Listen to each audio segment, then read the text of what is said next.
Oh, I'm an alien. I'm a legal alien. I'm an Englishman in New York. I'm an Englishman in New York. Selamat pagi, cakep banget guys lagunya ya kan. Tapi masih ada yang lebih cakep nih Jal. Apa tuh, Jo? Karena kita mau dengerin cerita-cerita seru. Aduh, yang spooky-spooky. Lampu sudah mulai gelap. Gelapkan Suasana lampu, sudah kita semakin masuk mulai di mendingin. Curah. Curhat seram.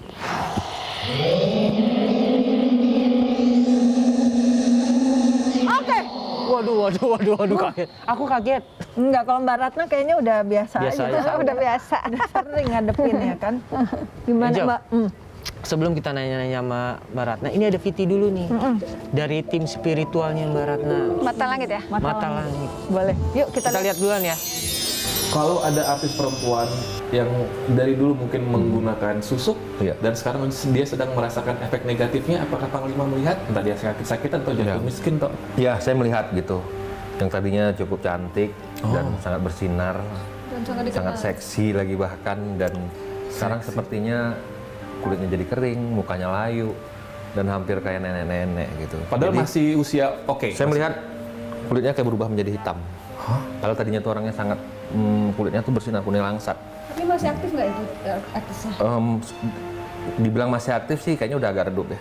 Artinya sudah kurang banyak tawaran-tawaran main di film atau sinetron. Oh, berarti aktris ini ya, Aktris. Mana kamu?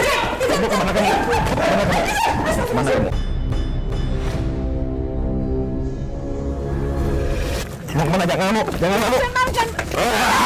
Jangan ngamuk. Tenangkan diri, Pegang. jangan marah-marah. Kayak orang Mau ngelahirin.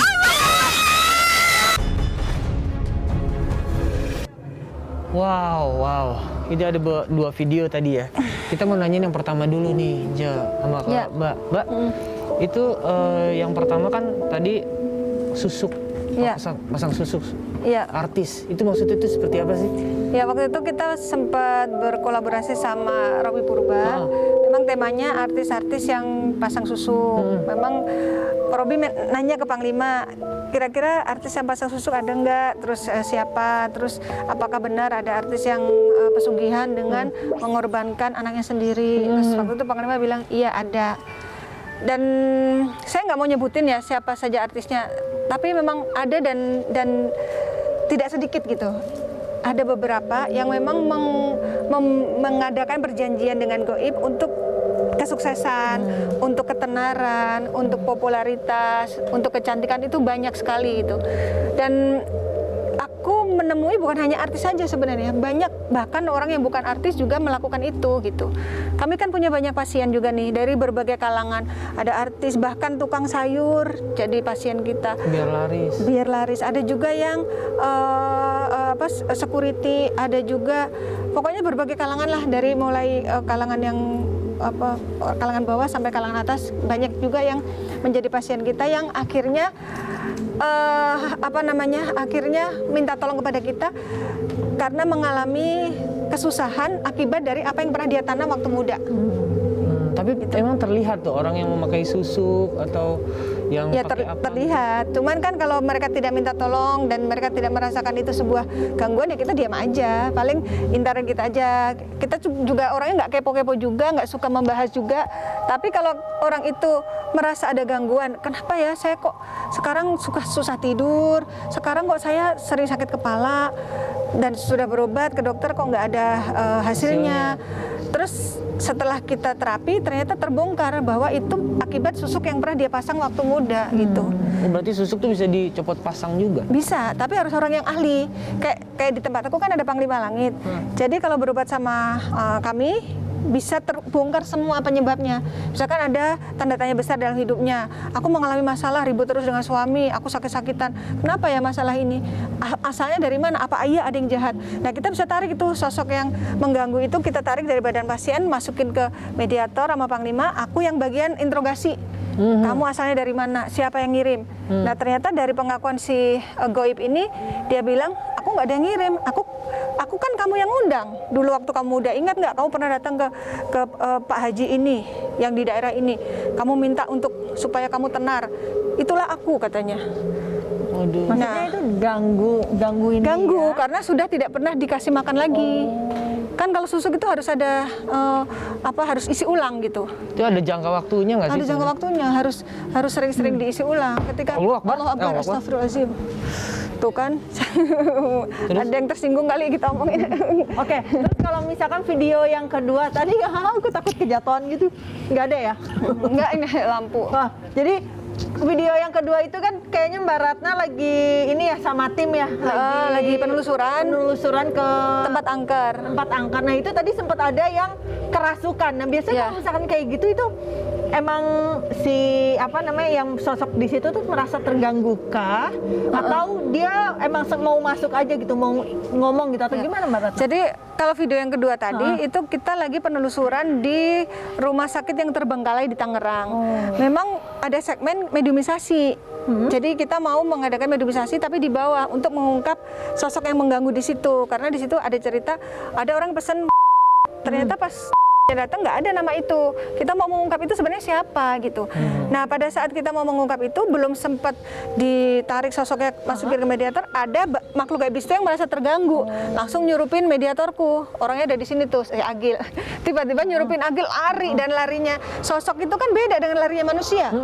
Sekenceng-kencengnya kita ngejar pun kadang nggak kekejar. Nah itu yang sering bikin aku tegang itu adalah ketika kita melakukan penelusuran di lantai 2, takutnya si sosok ini menyusupi mediatorku dan lompat. Itu kan membahayakan raganya. Itu aja yang aku kadang tegang gitu. Dan aku orangnya kan kagetan, kadang teriak apa gitu. Kadang netizen bilang apaan sih lebay katanya. Loh gimana sih di situ ya? Iya orang kaget kok.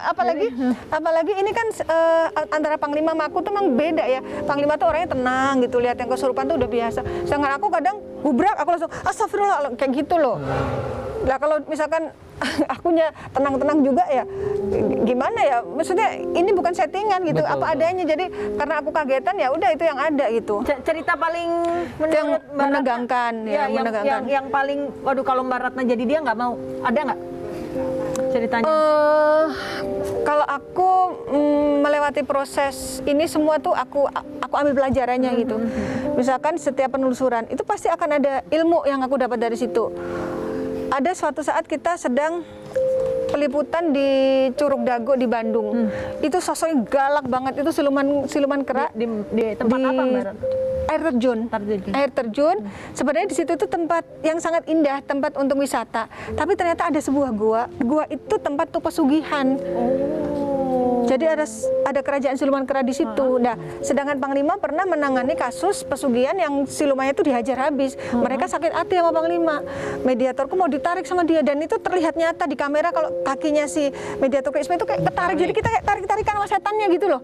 Itu aku tegang banget, itu aku merinding ceritain. Oh iya itu merinding.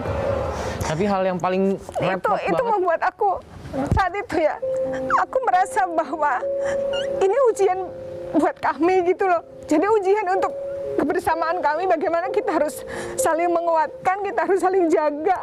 Aku tuh takut banget, takut Isminya dibawa sama sosok itu. Dan Ismi merasa bahwa saat itu dia memang sudah akan ditarik sama sosok itu. Bahkan dia sudah bilang gini, yang buat aku terharu tuh ketika sudah disadarkan oleh Panglima, Ismi bilang gini, ya Allah tadi tuh bener-bener sosok itu galak banget, dia kayak dendam, dia mau narik saya, dia mau, makasih ya. Iya. Kenapa Mbak Ratna waktu cerita ini benar mau nangis gitu? Maksudnya itu ya suasana saat itu sangat apa ya, sangat tegang, sangat menakutkan, dan alhamdulillah yang mengharukan adalah akhirnya kita menang gitu loh. Kita menang lawan setan itu gitu. Yang setan itu menarik Ismi, akhirnya nggak berhasil. Akhirnya Ismi kembali merinding. Iya, kembali dalam pelukan kita gitu lah. Dan Ismi bilang gini, saya saat itu rasanya tuh kayak antara hidup dan mati. Bahkan Ismi bilang gini, andai kan saat ini emang ajalku di sini, aku rela, yang penting aku mati dalam kebaikan. Dia ngomong gitu makin aku terharu gitu loh. Jadi dari situlah kami makin kuat gitu. Tim kami itu kita harus saling menguatkan. Yang kita hadapin tuh nggak main-main. Musuh kita bukan hanya yang terlihat, tapi musuh kita tuh yang nggak terlihat gitu. Tante ini benar-benar ini banget ya, apa namanya, emosional banget ya waktu ceritain cerita ini. Jadi emang benar-benar pengalaman yang nggak bisa dilupain, dan puji Tuhan Mbak Ismi selamat ya sekarang ya. Alhamdulillah gitu. Dari situlah kita makin kita harus saling jaga gitu. Kadang-kadang kita bertaruh nyawa untuk memperjuangkan kehidupan orang lain gitu loh. Tapi kadang orang nggak ngerti. Mereka bilang mereka bilang kami settingan gitu. Mereka nggak tahu bagaimana kami bertaruh nyawa gitu. Oke, biar kita tenang dulu. Habis ini kita tanya-tanya lagi. Ditenangin dulu Mbak Ratnanya. Jadi pemirsa di rumah jangan kemana-mana. Setelah ini kita akan ngobrol-ngobrol lagi. Tetap di Curcol Kuy. Jangan ditahan, keluarin aja. Tarik nafas, hembuskan.